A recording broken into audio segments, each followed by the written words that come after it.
I've got that first coat of all-purpose mud on here. And I think I'm going to have to do a tight skim on here when I get done.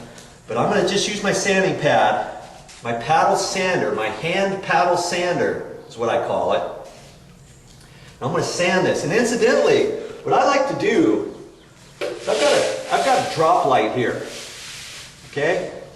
And I put that on the wall because I can see so much stuff when I have that much light on there. If I take that away, I've still got light in here, but it doesn't look like it, does it? Or even natural daylight, think, oh, I can see all that, I'll just go ahead and sand that. Well, you're not going to see everything because this is smooth wall application when I get done, no spray texture on it or anything. I like to get the light on here. So I just set this on the floor and kind of tilt it up at an angle. And kind of keep it at an angle to the wall. I can see everything. So there's a tip for you when you're doing patches and filling in and stuff. Okay, so now you want to blend this all in. And you don't have to sand a whole lot. The more you sand, the more mud you're going to take off, obviously. But you don't want to sand so much that you're taking off your whole layer of mud that you've already installed, you know. That's why I like the light. I can see where I have to sand a little bit extra and blend it in. Once I blend in a line, I can kind of go around it and sort of mask and blend in the surrounding area. Okay.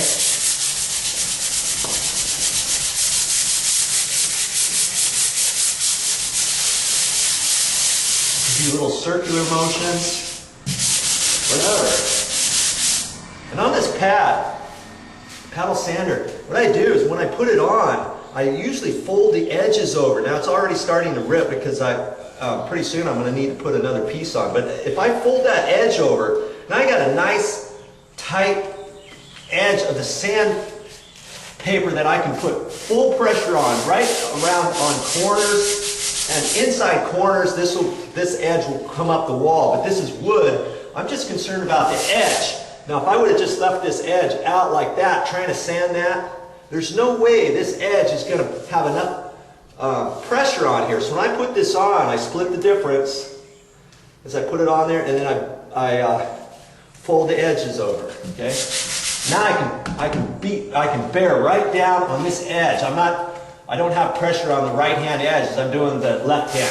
You know what I mean? I got this side up just a little bit, and I'm putting all my pressure on there to get right up along the edge. Now I can do the whole thing.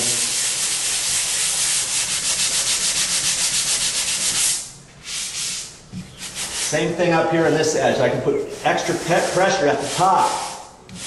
Just do it a couple times like that. Then because I have the light on here, I can kind of look at that and see if I need any more. Still want to keep this edge. I want to blow that dust off every once in a while. Just in case the masking tape is not tight, and mine is, but last thing you want is to put this masking tape up over on top of the sheetrock, because then you can't sand that edge right in there.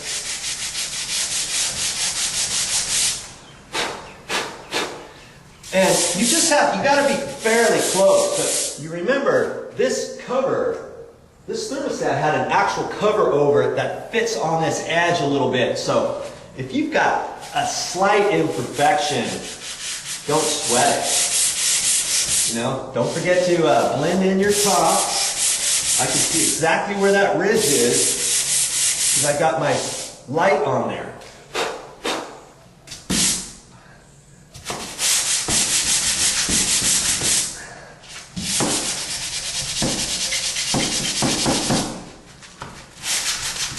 Glad I decided to put some mud around this thermostat. I mean, at first, I had a thought, ever so quick thought, that maybe I should just leave it and paint over it. And I thought, nah, I'm not going to do that. That's hokey. Joe doesn't do stuff like that. I like to do things right, you know? Getting this all nicely blended in there. Now I've got to do this edge here. Now, obviously I can't get the paddle sander in here, but what I usually do, here's a tip for you. When you get done with this pad, don't just throw this away when you go ahead and replace it. Here's an old pad I got, and it ripped, and it's still a good pad. You know, so I use this for small little things. So now I've got some extra sandpaper here, don't I? So I can just kind of fold this over, however I need to do it, you know, to get in here.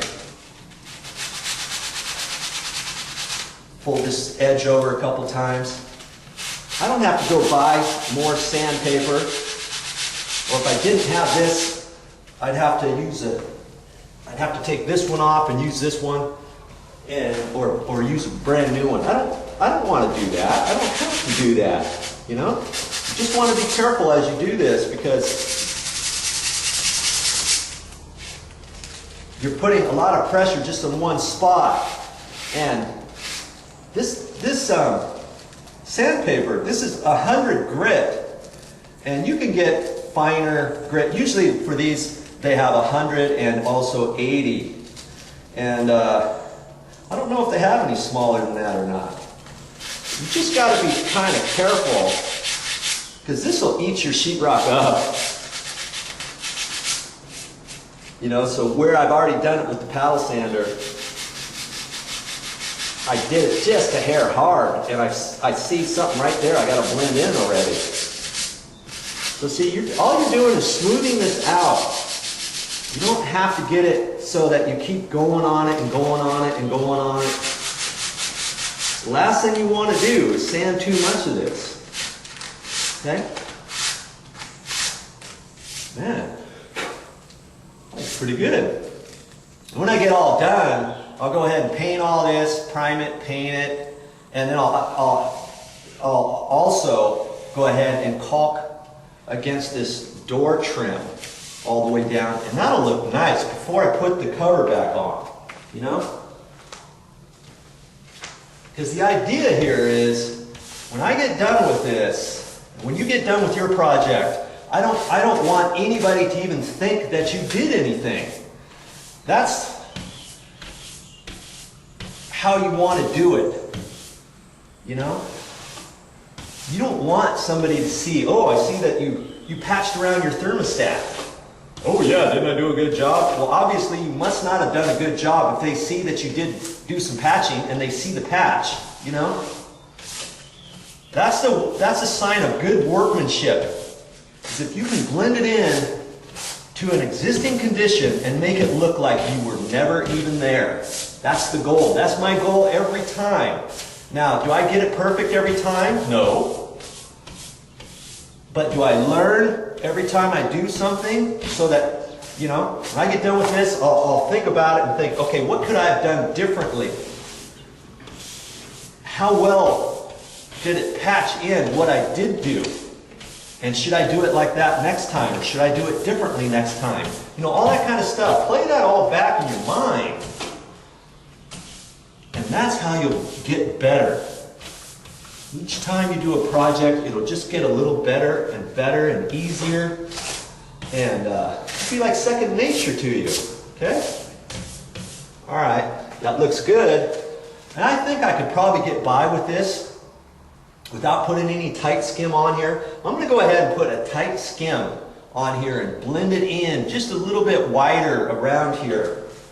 Before, I used a 4-inch knife and just kind of built this over where I needed to around the edge. Here's my patch. My patch down here is it's less than an inch. So this time, you know, I could take my 4-inch and bridge it all the way out to 4 inches. Or, if I wanted to, I could take my 6-inch and bridge it out. Now, mind you, I'm hardly putting any mud in here at all. All that's going to do is finish all this edge. If there's any imperfection at all, you know what I mean? Then you can cover that up. And I'm going to go ahead and do that, not for my benefit, because I think this is okay, but I'm doing this for your benefit, so that if you need to do this, you'll know how it's done. That wraps it up for this time, but don't worry, I'll be back. with more videos.